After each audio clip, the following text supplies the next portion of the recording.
नमस्ते प्यारे बच्चों, कैसे हो आप। मैं आशा करती हूँ कि आप सही और स्वस्थ होंगे और अपनी पढ़ाई भी सही से कर रहे होंगे।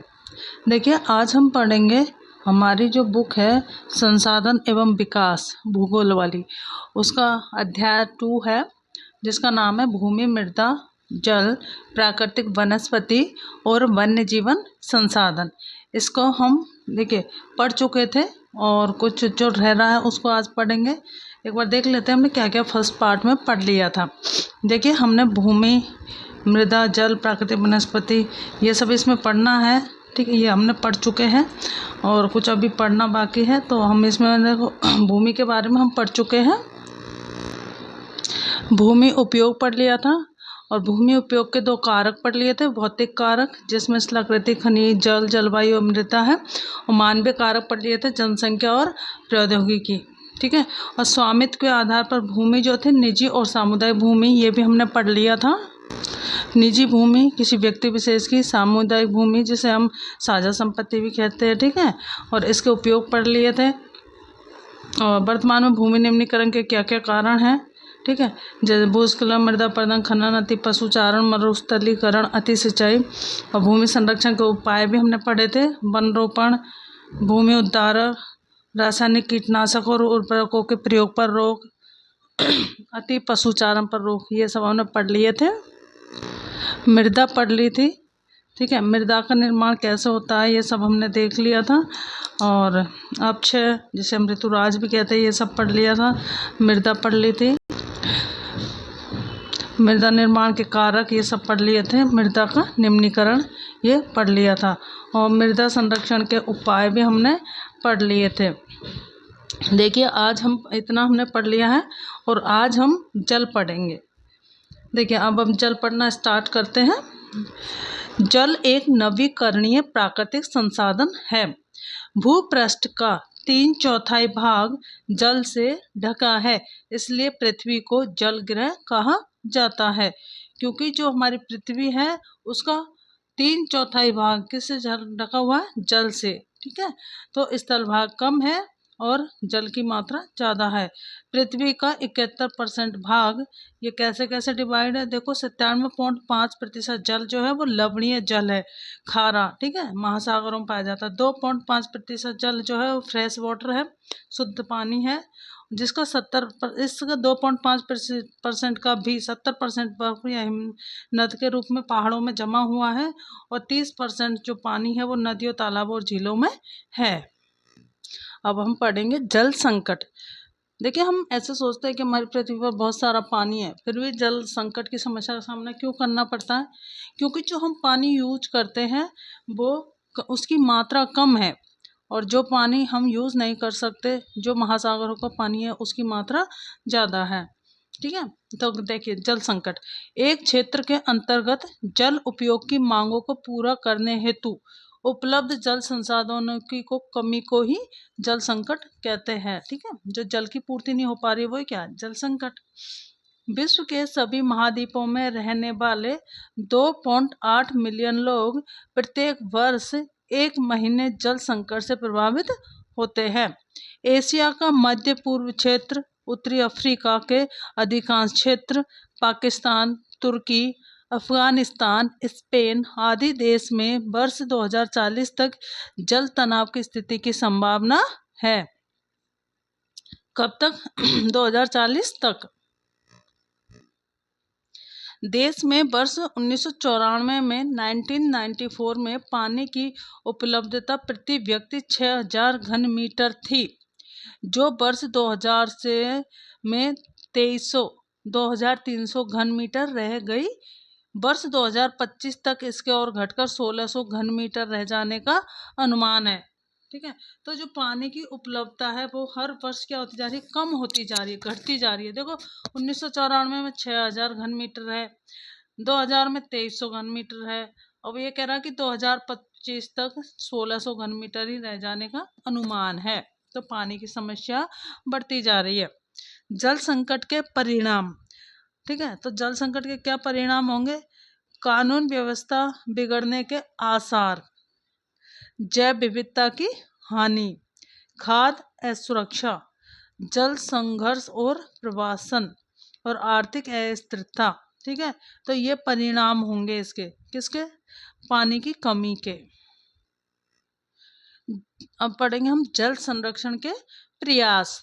ठीक है, तो जल को सुरक्षित रखने के लिए क्या क्या प्रयास किए जा रहे हैं। देखिए, जल रिसाव को कम करने के लिए खेतों को सिंचित करने वाली नहरों को ठीक से पक्का करना। ठीक है, जल रिसाव को कम करने के लिए जो खेतों में जो सिंचाई की जाती है नहरों से, उनको पक्का करने की बात की गई है। कम पानी वाली फसल को बढ़ावा, जिस फसल को पानी की कम ज़रूरत होती है उन फसलों को ज़्यादा से ज़्यादा उगाया जाए।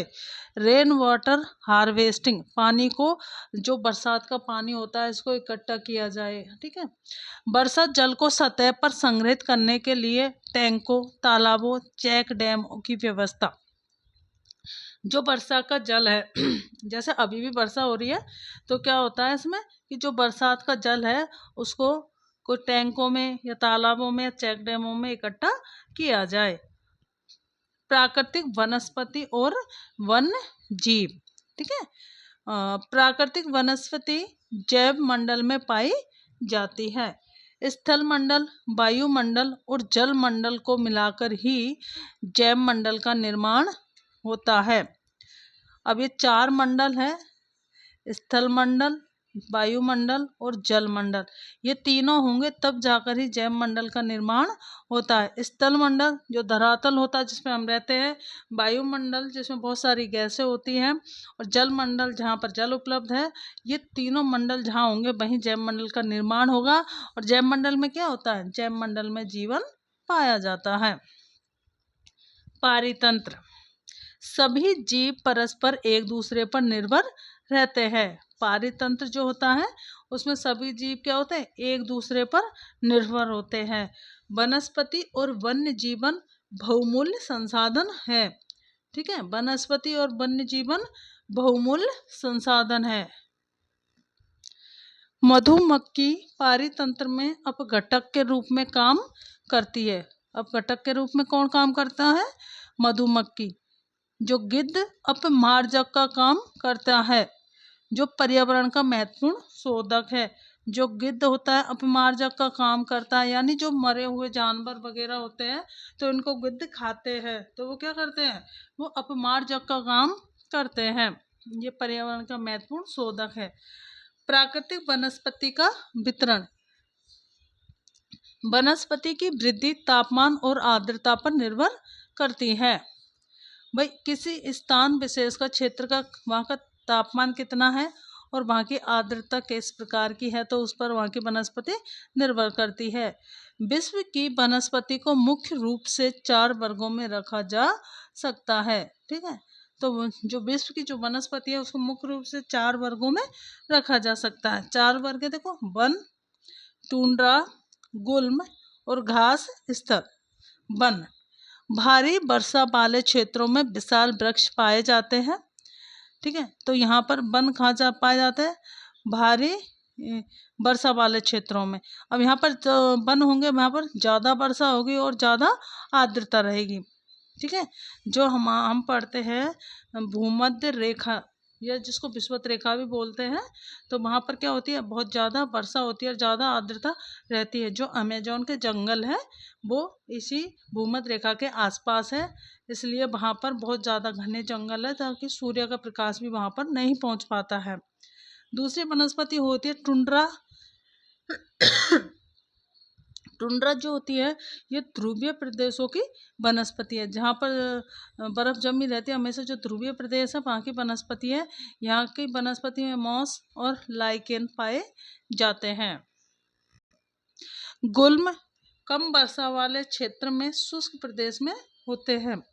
गुल्म कहाँ होते हैं? जहाँ कम वर्षा होती है, शुष्क क्षेत्र रहते हैं। बाष्प उत्सर्जन से होने वाली आर्द्रता की हानि को घटाने के लिए इन पेड़ों की पत्तियां कांटेदार व मोटी सतह की होती है। जहाँ पानी की कमी होती है तो जो पेड़ों की पत्तियां होती है वो कांटेदार और मोटी सतह की होती है। घास स्थल जो होते हैं सामान्य वर्षा वाले क्षेत्रों में पाए जाते हैं। जो घास स्थल है कहाँ पाए जाएंगे, जहाँ सामान्य वर्षा होती है वहाँ पर। अब हम पढ़ेंगे राष्ट्रीय उद्यान। राष्ट्रीय उद्यान वन्य जीव अभ्यारण्य जैव मंडल निश्चय हमारी प्राकृतिक वनस्पति और वन्य जीवन को सुरक्षित रखने के लिए बनाए जाते हैं। तो ये राष्ट्रीय उद्यान क्यों बनाए जाते हैं, जो हमारी प्राकृतिक वनस्पति और वन्य जीवन को सुरक्षित रखने के लिए। ठीक है, तो ये राष्ट्रीय उद्यान बनाए जाते हैं। एक अंतर्राष्ट्रीय परिपाटी CITES, जिसको बोलते हैं the convention on international trade in endangered species of wild फोना एंड फ्लोरा।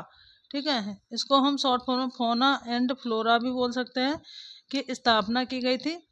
यह सरकारों के बीच अंतर्राष्ट्रीय समझौता है। ये क्या है, CITES क्या है, ये जो सरकारें हैं उनके बीच क्या है, अंतर्राष्ट्रीय समझौता है। फोना एंड फ्लोरा अंतर्राष्ट्रीय समझौता है। अब इसका उद्देश्य क्या है, उद्देश्य क्या है इनका, वन्य प्राणी व पौधों के नमूनों के अंतर्राष्ट्रीय व्यापार से उनके जीवन को खतरा नहीं है। काजीरंगा राष्ट्रीय उद्यान, जो ये काजीरंगा राष्ट्रीय उद्यान है, पहली बात तो ये कहाँ पर है, ये असम में है। ठीक है, तो और ये प्रसिद्ध क्यों है, एक सींग वाले गैंडे के लिए ये प्रसिद्ध है। काजीरंगा राष्ट्रीय उद्यान असम में है, और सभी बच्चे कमेंट में लिखकर बताएंगे कि असम की राजधानी का नाम क्या है। ठीक है, तो जो काजीरंगा राष्ट्रीय उद्यान है ये एक सींग वाले गैंडे के लिए प्रसिद्ध है। ये 430 वर्ग किलोमीटर के क्षेत्रफल में फैला हुआ है और असम राज्य का एकमात्र राष्ट्रीय उद्यान है। ठीक है, तो अब सभी बच्चे कमेंट में बताएंगे कि असम की राजधानी का क्या नाम है। बच्चों, वीडियो को लाइक करना, शेयर करना, सब्सक्राइब करना, बेल आइकन प्रेस करना। और आज मेरी तबीयत ठीक नहीं है, फिर भी कल भी कोई वीडियो अपलोड नहीं कर पाई थी, तो मैंने सोचा एक तो आज अपलोड कर ही दिया जाए, ताकि बच्चों का एक चैप्टर तो कंप्लीट हो जाए, इसलिए।